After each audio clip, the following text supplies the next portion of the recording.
So in this quick tutorial, we're going to discuss how you can add a box marks on your Blender workspace sculpting window.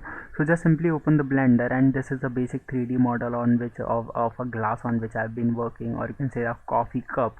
Now first let me switch to the sculpting window. Now this is the sculpting window, and here on the left side you're going to find a lot of brush options. Here you need to scroll down until you find this option of box marks, which looks something like this. When you click over there, now you can see the box marks has been selected. Now you need to draw the box of the mask you want to draw. Just simply select the area. Now you can see this particular area has been selected or the masked.